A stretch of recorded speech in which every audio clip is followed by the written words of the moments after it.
आदरणीय बाबू दर्शन सिंह यादव जी, यहां से हमारे सांसद नौजवान तेज प्रताप यादव जी, पूर्व सुभाष यादव, आदरणीय सुभाष यादव जी, पूर्व विधायक आदरणीय झाऊलाल यादव जी, प्रोफेसर रामवीर सिंह जी, प्रोफेसर आदरणीय अजब सिंह जी, अनुजेश यादव जी से लेकर के जिलाध्यक्ष कांग्रेस कमेटी संकोच गौड़ जी और बड़ी संख्या में हमारी पार्टी के नेता जो इस मंच पे दिखाई दे रहे हैं और बगल के बाएं मंच पे भी बड़ी संख्या में समाजवादी सभी नेता कार्यकर्ता और हमारे दाएं हाथ पे भी बड़े कार्यकर्ता बैठे हुए हैं और इस चुनावी जनसभा में उपस्थित बड़ी संख्या में हमारे किसान, बड़ी संख्या में हमारे नौजवान साथी, माताएं, बहनें और पत्रकार बंधुओं, मैं सबसे पहले आप सबका धन्यवाद और आभार प्रकट करूंगा कि इस ऐतिहासिक जनसभा के लिए आपको मैं बधाई भी देता हूं।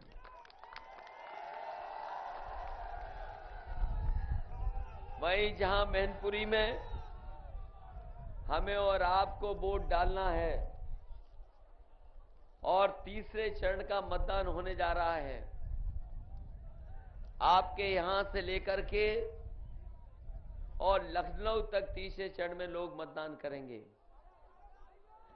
जहां तक हमारे साथी जानते होंगे कि पहले चरण में ही समाजवादी पार्टी आगे निकल गई और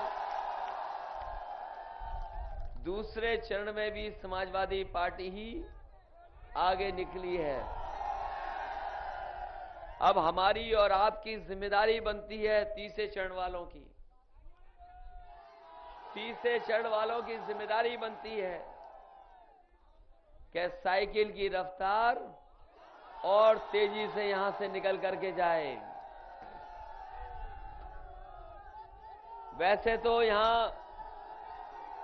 वैसे जितने हमें साथी दिखाई दे रहे हैं समाजवादी लोग, ऐसा कोई नहीं होगा जो साइकिल ना चला पाता हो।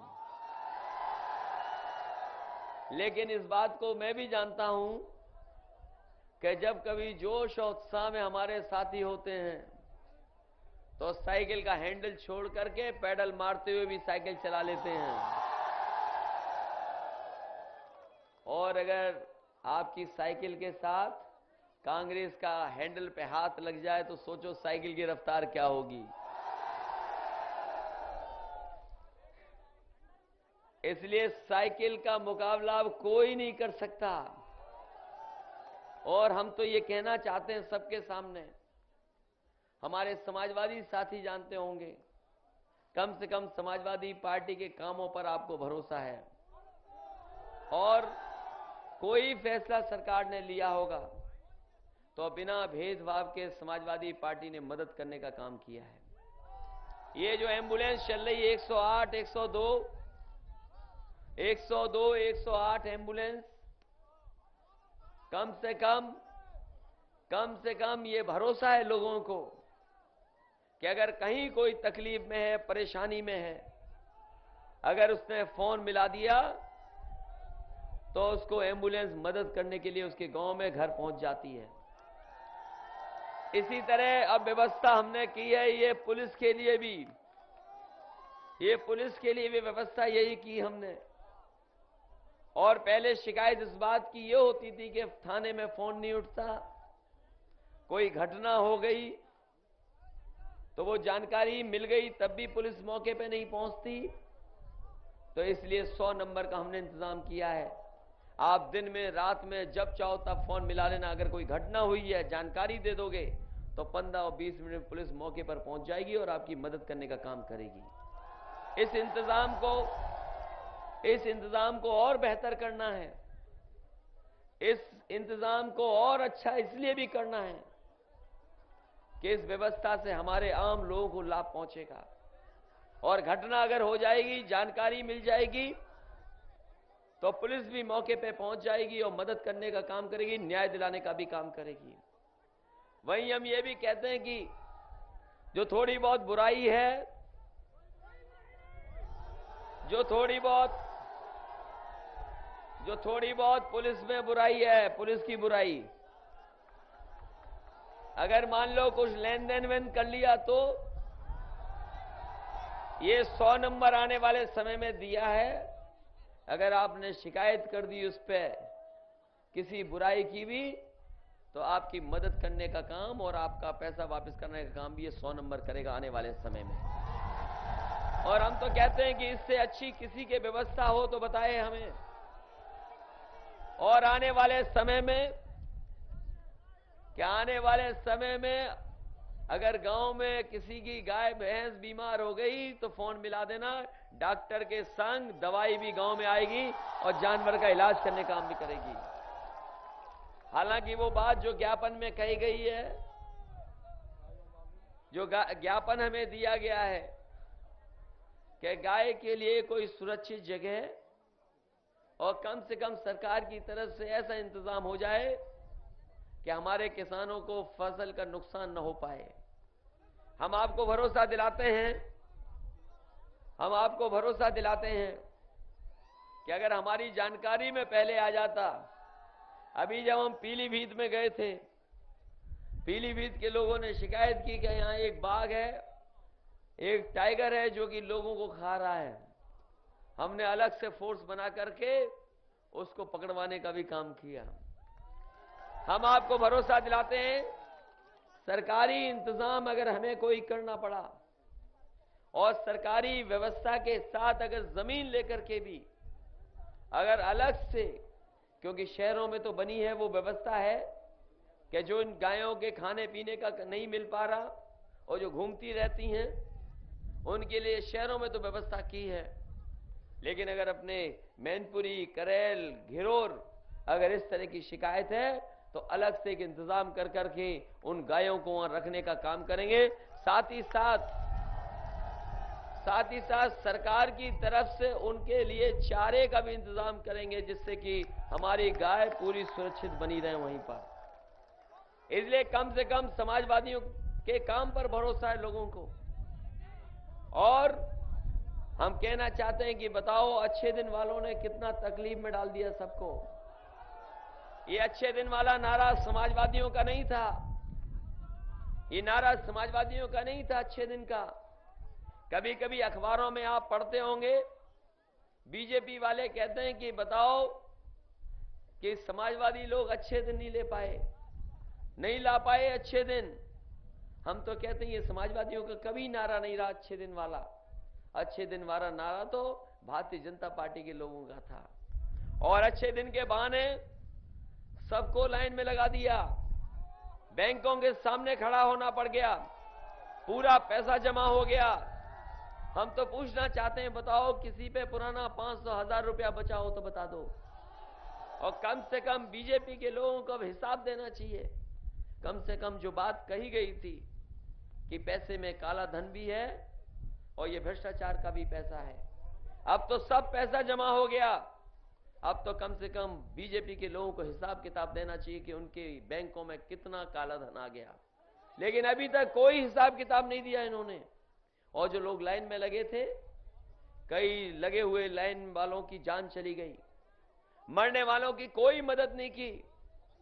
अगर किसी ने मदद की है तो समाजवादी पार्टी ने उनके परिवारों को 2-2 लाख रुपए देने का इंतजाम समाजवादियों ने किया। वहीं आपने पढ़ा होगा अखबारों में पढ़ा होगा आपने कि लाइन में लगे लगे एक बच्चे का भी जन्म हो गया और बैंक वालों ने उस बच्चे का नाम खजांची रख दिया।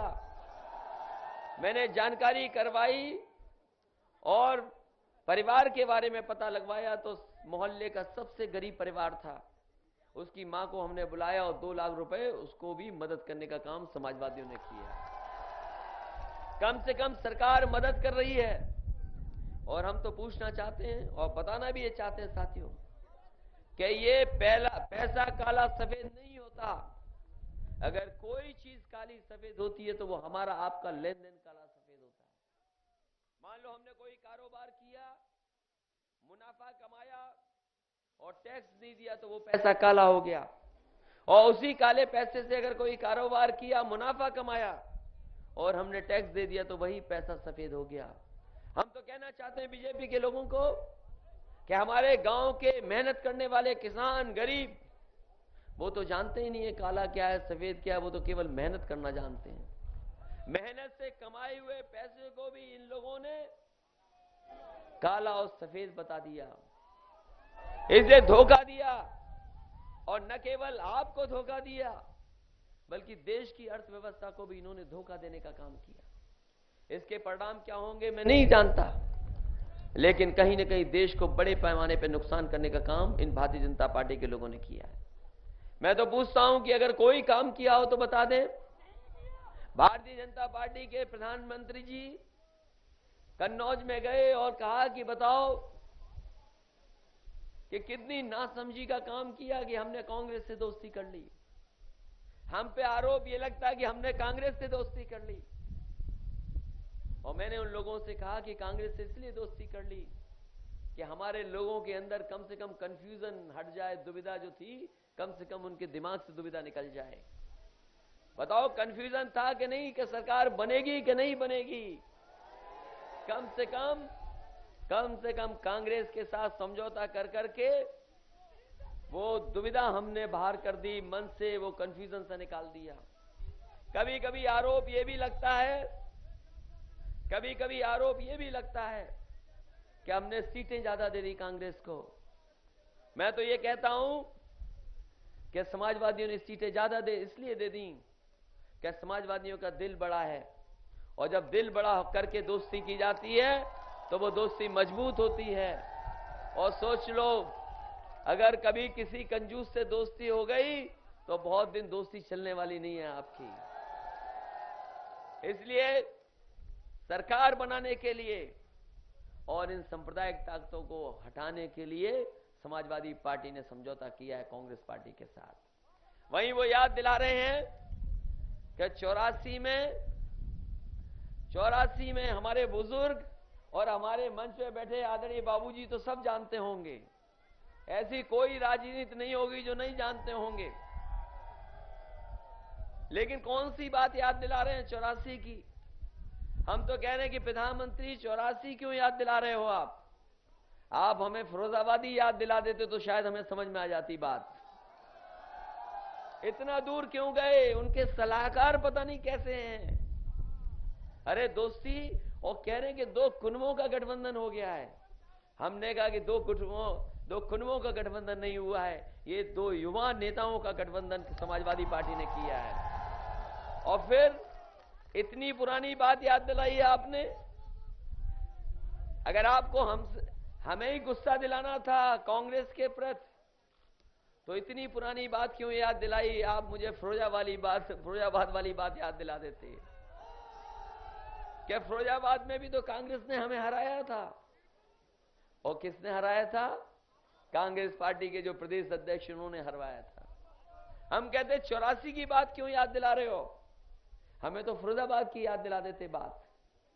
तो लेकिन याद रखिए साथियों, ये इसलिए याद दिला रहे हैं क्योंकि ये इस बार उत्तर प्रदेश का चुनाव इन्होंने खो दिया। अब इनके पास कोई रास्ता नहीं है बीजेपी के लोगों के पास। और हम तो कहते हैं, हमसे तो कहते हैं कि भाई, हमसे तो ये कहते हैं कि इन पे अनुभव नहीं है, बिना अनुभव के इन्होंने कर लिया। लेकिन याद रखना साथियों, दो चीजें याद रखना।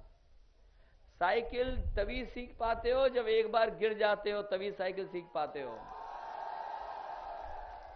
और तैरना भी तब सीख पाओगे जब तक नाक और मुंह में एक बार पानी न चला जाए।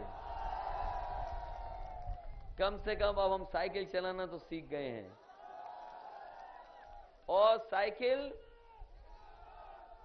साइकिल इतनी तेज चला सकते हैं हम तमाम लोग, साइकिल इतनी तेज चल सकती है कि ना हाथी आसपास आ सकता है और ना ये कमल वाले हमारे आसपास लग सकते हैं। इसलिए क्योंकि इन्होंने कोई काम नहीं किया। बताओ भारतीय जनता पार्टी के लोगों ने एक काम किया हो वो मुझे बता दो। और कहा उन्होंने कि हम किसानों का कर्ज माफ कर देंगे, कन्नौज में कह के चले गए। हम तो कह रहे हैं कि आपकी दूसरी जगह भी सरकारें हैं, मध्य प्रदेश में सरकार है, बताओ कितना किसानों का कर्जा माफ किया आपने। महाराष्ट्र में मान लीजिए अभी तक किसान आत्महत्या कर रहा है, और सबसे ज्यादा दुर्दशा कहीं के किसानों की है तो वो महाराष्ट्र के किसानों की है। हम तो प्रधानमंत्री से कहते हैं कि उत्तर प्रदेश में तो समाजवादी सरकार आ रही है, हम किसानों की मदद करेंगे, आपके सबसे पहले महाराष्ट्र के किसानों की मदद कर करके दिखा दीजिए। पिछली बार तो हमने माफ किया था, सिंचाई का कोई पैसा नहीं लगता, और जो आपकी एलडीबी वाली बैंक थी उसके 50,000 तक के कर्जे माफ करने का काम समाजवादी लोगों ने किया था एलडीबी वाली बैंक में। और यह भी कानून बना दिया कि जमीन को रख करके अगर कोई लोन लेगा हमारा किसान तो उसकी जमीन को कोई छीन नहीं सकता, बैंक वाले उसकी नीलाम नहीं करा सकते। ये अगर कहीं किसी ने व्यवस्था की है तो समाजवादी पार्टी ने व्यवस्था की है। हम तो कहते हैं कि आप महाराष्ट्र के, देश के, उत्तर प्रदेश के और तमाम किसानों की अगर प्रधानमंत्री जी मदद करना चाहते हैं तो हमारे किसानों की मदद कर दो जो आपके हाथ में बैंकें हैं, जो आपके पास बैंकें हैं। और अब तो सबका पैसा जमा करा लिया, किसी का पैसा नहीं बचा, सब खजाना उन्हीं के पास है। तो हम तो कहते हैं किसानों की मदद करके दिखाओ। और हम भरोसा अपने किसानों को देते हैं कि 50,000 पहले कर्जा माफ किया था, सरकार बनने के बाद हम गरीबों किसानों की मदद करने का काम, चाहे हमें 50,000 से ज्यादा करना पड़े, हम प्रदेश की बैंकों का उनको मदद करने का काम करेंगे। हम तो कहते हैं, और याद रखना, ये समाजवादियों ने जब कुछ कहा है और कम से कम नेताजी ने, और ये तो पार्टी नेताजी की है, कथनी करनी में कभी भेद नहीं रखा।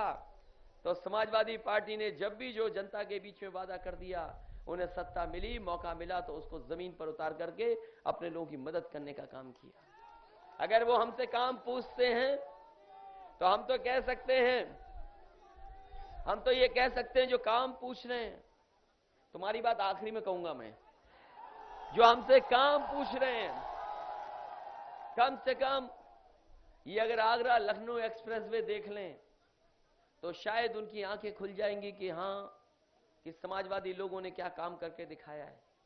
मुझे याद है उस समय जब मैं इस सड़क का शिलान्यास कराना चाहता था, मैंने नेताजी को बुला करके कहा कि शिलान्यास कर दो। नेता ने कहा हम शिलान्यास नहीं करते हैं, हम उद्घाटन की तारीख भी उस दिन देते हैं। तो मैंने कहा नेताजी आप तय करिए कि उद्घाटन कब करना चाहते हैं। उन्होंने कहा कि हम 24 महीने के अंदर सड़क बना दोगे तो उसका उद्घाटन करने का काम नेताजी करेंगे। और यह बड़ी चुनौती थी क्योंकि ऐसी सड़कें कभी बनी नहीं थी आपके देश में, ऐसी सड़कें कोई बनाता नहीं है।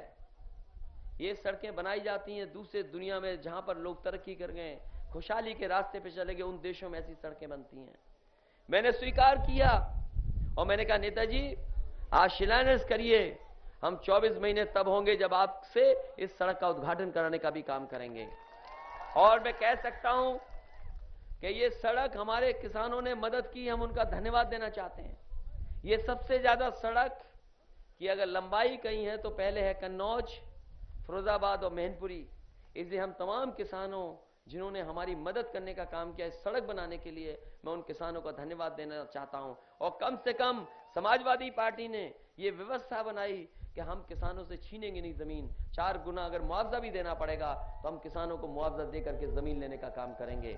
और परिणाम यह है कि एक भी किसान हम पर उंगली नहीं उठा सकता, एक भी किसान हमसे शिकायत नहीं कर सकता है।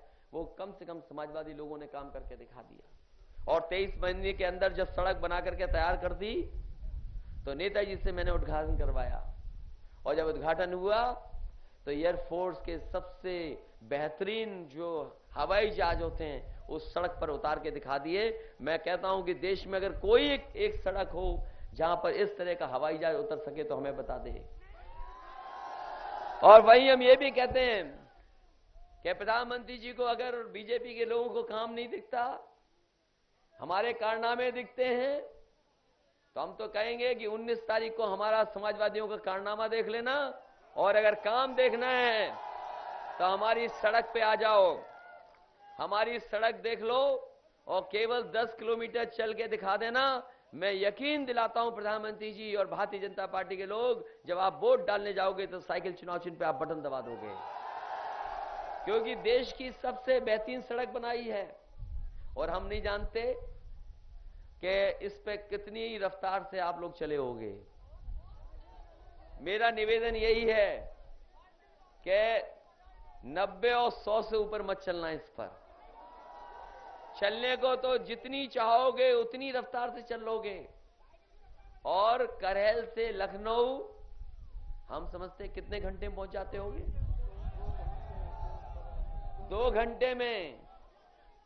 और अगर किसी लड़के को मिल जाए ये गाड़ी उसी तरह की, हो सकता है 1.5 घंटे में पहुंच जाए करेल से लखनऊ। और यही सड़क इस तरफ दिल्ली जोड़ रहे हैं हम लोग। और इस सड़क के किनारे हम किसी बड़े आदमी को, बिल्डर को कोई जमीन नहीं दे रहे, हम इसके किनारे मंडियां बना रहे हैं। कन्नौज में 2 तरह की मंडी बनना शुरू हो गई हैं, एक आलू वाली और एक, क्योंकि इत्र बनता है, फूलों से खुशबू निकलती, तो फूलों की मंडी बन रही है। इधर भी हम अनाज और सब्जी की मंडी बनाएंगे और दूध का उत्पादन भी बढ़ा रहे हैं। अभी तो मदर डेयरी लगवा दी आपकी इटावा के पास, आने वाले समय में और इंतजाम करेंगे। ये जो शहर वाले लोग कहते हैं, दिल्ली और बंबई और बड़े बड़े शहरों में रहने वाले, कि उनके यहां महंगाई है, तो हम यहां से सामान 2 घंटे 3 घंटे में पहुंचा देंगे, आपकी महंगाई खत्म कर देंगे और हम अपने किसानों की मदद करने का काम इसी के माध्यम से करेंगे। हालांकि बाबा रामदेव की चीजें तो सब खाने लगे हैं थोड़ी बहुत। पता नहीं बाबा रामदेव जी ने पहले योग सिखाया और उसके बाद टूथब्रश, बिस्किट, आटा, घी सब में चले गए। हमने उन्हें भी 400 एकड़ जमीन दे दी। हमने कहा कि आप भी कोई बड़ा काम करो जिससे हमारे किसानों को लाभ मिले, हमारे किसानों की मदद पहुंचे। इसलिए बदलते हुए समय में ये सड़क की जरूरत थी, क्योंकि अमेरिका के बारे में कहा गया कि अमेरिका ने सड़कें बनाई और सड़कों ने अमेरिका को बना दिया। कम से कम ये सदियों के लिए और आने वाली पीढ़ी के लिए ऐसी सड़क है, जिस तरह लोग जीटी रोड को याद रखते हैं, वैसे ये समाजवादी पार्टी की बनाई हुई सड़क अगले 200 साल, 300 साल, 400 साल तक लोग यही याद करते रहेंगे कि हां, समाजवादियों ने कोई सड़क बनाई है। इसलिए ये तो मैनपुरी मान लो अपना घर है और हम तो ये कहना चाहते हैं कि यहां के लोगों से हम तो मिलने आए थे और हमारे दिमाग में और दिल में कहीं कंफ्यूजन नहीं है कि ये पार्टी हमारी है, ये पार्टी नेताजी की है।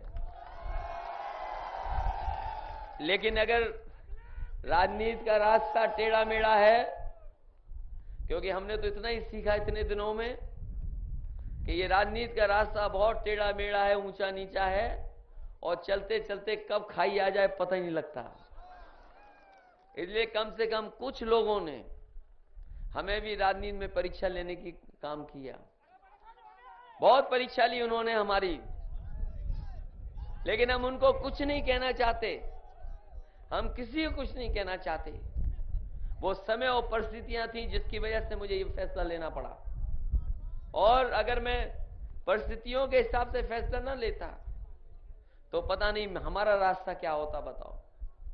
इसलिए मान लो अगर विधायक और पार्टी के संगठन के लोग अगर मेरे साथ खड़े हो गए और अगर मेरे साथ 10 विधायक होते, संगठन के लोग मामूली होते, तो सोचो हमारी हैसियत और हालत क्या कर दी गई होती। इसलिए मैं ये कोई कंफ्यूजन नहीं रखता। आपने नेताजी के साथ मिलकर के और इस समाजवादी आंदोलन को 25 साल यहां लेकर के आए हैं। ये हमारी और आपकी और तमाम नौजवानों की जिम्मेदारी है, इस आंदोलन को 25 साल और कैसे हम लेकर के जाएं। इसलिए मजबूरी में हमें यह फैसला लेना पड़ा। इसलिए मुझे किसी से शिकायत नहीं है। हो सकता है कुछ लोग, हालांकि इस विधानसभा में तो नहीं हराएंगे, क्योंकि हमारे विधायक सोबन सिंह जी और बाबू दर्शन सिंह जी मजबूत हैं यहां पर, और हमारी पूरी पार्टी, ब्लॉक प्रमुख, पूर्व ब्लॉक प्रमुख जो हमें नीचे दिखाई दे रहे हैं, बड़े कार्यकर्ता साथी सब लगे हैं। यहां तो नहीं कुछ कर रहे होंगे, हो सकता है बगल की विधानसभा में गड़बड़ कर रहे हो। इसलिए ये चुनाव साइकिल का है और चुनाव हमारा भी है, क्योंकि हमें भी तो मुख्यमंत्री बनना है। और हम तो ये कहना चाहते हैं, जो लोग ये समझते हो कि हमने कुर्सी के लिए ये सब कुछ कर दिया, मैं कहता हूं हमें कुर्सी के लिए नहीं किया ये सब कुछ। ये समाजवादी पार्टी, और कम से कम लोगों के बीच में ये बात जाए कि समाजवादी पार्टी समय के हिसाब से चलती है। ये सड़कें अगर बड़ी वाली बनाई हैं तो मैं समझता हूं ये देश को उदाहरण मिला है कि सड़कें ऐसी भी बनाई जा सकती हैं, इतने कम समय में सड़कें बनाई जा सकती हैं। और यही रास्ता है खुशहाली का, क्योंकि अभी किसानों के लिए बहुत काम करना है। कम से कम समाजवादी लोगों ने संतुलन बनाया है गांव और अपने शहरों के बीच में। अभी तमाम हमारे नौजवान हैं जिन्हें नौकरी और रोजगार का इंतजाम करना है। हालांकि नौकरी के लिए हम सरकारी जितनी भी सरकारी नौकरी होंगी सब खोल देंगे।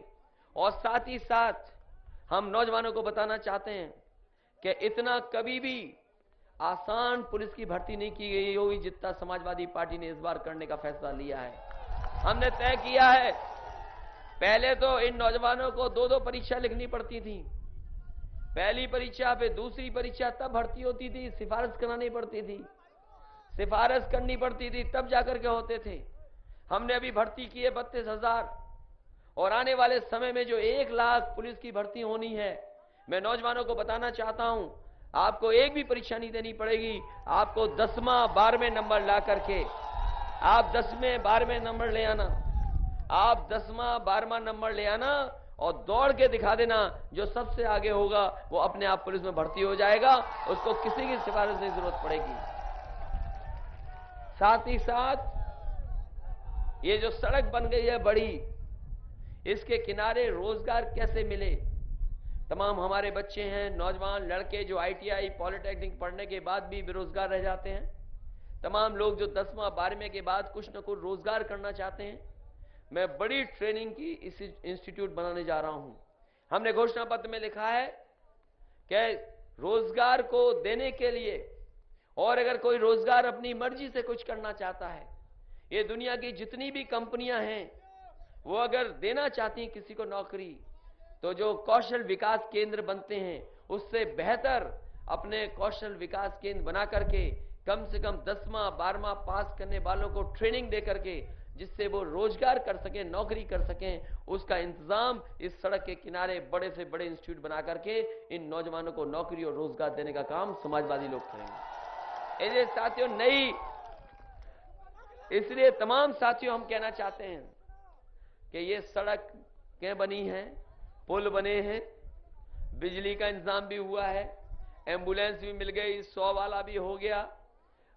अभी 2 सवाल और हैं गांव के बड़े, एक तो वो राशन वाला कोटे वाला मामला, और दूसरा गरीबों को पेंशन वाला मामला।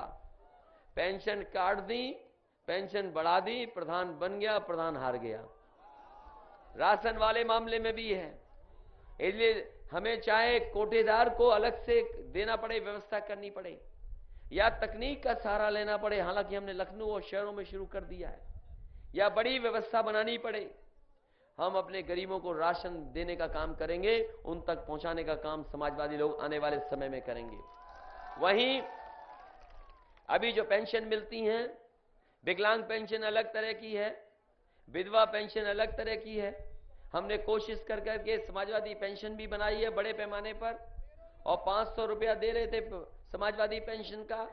आने वाले समय में तय किया है कि गरीब परिवारों को, उनके महिला सदस्य को 1000 रुपया समाजवादी पेंशन से देने का काम करेंगे। हम तो कहते इससे बेहतर किसी के पास व्यवस्था हो तो बता दें। इसलिए शुरुआत हुई है विकास की, ये शुरुआत की है समाजवादियों ने, और नए तरीके से आगे ले जाने का काम समाजवादी लोग करेंगे। इसलिए मैनपुरी के तमाम हमारे लोग ये परिवार की तरह लोग हैं। इन सबसे हमारा निवेदन है, अपील है और प्रार्थना है कि हमारे समाजवादी पार्टी के प्रत्याशी, यहाँ के विधायक सोमन सिंह यादव जी को एक एक वोट और ज्यादा से ज्यादा वोट दे करके जिता देना।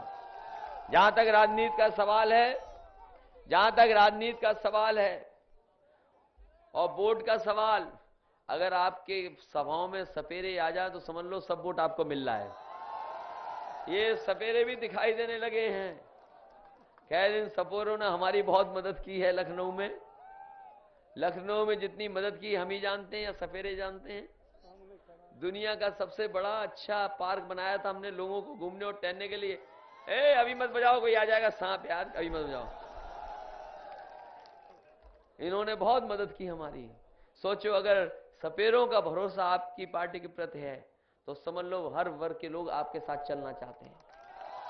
इसलिए आपकी भी जिम्मेदारी है उन्हें सम्मान के साथ अपने जोड़ने का। और मैं समझता हूं अगर सम्मान देकर के आप किसी वर्ग को जोड़ना चाहोगे, आज हर वर्ग के लोग आपके साथ चलना चाहते हैं, क्योंकि वो देख रहे हैं कि समाजवादी लोग ही हैं जो खुशहाली और तरक्की के रास्ते पर उत्तर प्रदेश को ले जाना चाहते हैं। इससे पहले बिजली कितनी आती थी, एम्बुलेंस कितनी थी, इलाज के लिए इंतजाम कितना, ये तमाम व्यवस्थाएं बनाई हैं। आने वाले समय में हम आपको भरोसा दिलाते हैं, मैनपुरी में तो बहुत काम हुआ है। अभी जहां जिस सभा में जाएंगे इंजीनियरिंग कॉलेज भी बन गया। ये आपकी सड़क चौड़ी वाली मैनपुरी से लेकर के इटावा भी जुड़ गई। आपके इस विधानसभा में भी बहुत काम हुआ है। लेकिन अगर कोई शिकायत रही होगी तो हमें अगली बार दे देना, एक एक काम हम कराने का काम करेंगे, जिससे हमारे इस विधानसभा के लोगों को भी तमाम सुविधाएं मिल जाएं। अभी क्योंकि शहरों की तो खुशहाली होती जा रही है, लेकिन कम से कम गांव भी हमारे व्यवस्थित हो जाएं। और इसीलिए हमने लोहिया योजना या लोहिया ग्राम योजना, लोहिया आवास योजना या जनेश्वर योजना से तमाम गांवों को विकास करने से जोड़ने का काम किया है। आने वाले समय में इससे बेहतर योजना हम लेके आके आ रहे हैं। कम से कम गांव में वो तमाम शहरी सुविधाएं मिल जाएं, जिससे कि हमारे गांव को लोगों को अपना गांव छोड़ करके कहीं और न जाना पड़े। इसलिए आने वाले समय में ये संतुलन बनाने का काम अगर कोई करेगा तो समाजवादी लोग करेंगे। इन्हीं शब्दों के साथ हम आप सबका धन्यवाद देते हैं, आभार प्रकट करते हैं और इस उम्मीद और इस भरोसे के साथ कि ये क्षेत्र नेताजी का तो है ही है, तेज प्रताप का भी है और हमारा भी मान लो पड़ोसी हैं, हम कहीं दूर के नहीं हैं। हमें अगर आप मौका दोगे तो इससे बेहतर काम कर करके हम समाजवादी लोगों को करके दिखाएंगे। कम से कम ये देश में उत्तर प्रदेश को उदाहरण के तरीके से लोग देखेंगे। मैं समझता हूं हम लोगों ने बहुत काम किया है, लेकिन इससे ज्यादा काम करके दिखाएंगे। और आपको भरोसा दिलाते हैं, आपकी नौकरी वाला सवाल, रोजगार वाला सवाल और ये गाय वाले सवाल की समस्या का हमेशा के लिए समाधान कर देंगे। इटावा में तो मान लो शेर हमने पाल दिए, अभी 3000 एकड़ में शेर रख दिए और भी जानवर रख दिए। हमें कहीं से भी व्यवस्था बनानी पड़ेगी, इन गायों के लिए हम व्यवस्था कर देंगे, जिससे हमारे किसानों को असुविधा ना हो। इन्हीं शब्दों के साथ आप सबका बहुत बहुत धन्यवाद देता हूं, आभार प्रकट करता हूं कि एक एक वोट साइकिल पे डालने का काम करेंगे। बहुत बहुत धन्यवाद। अब भाई मुकुट पहना कहां गया?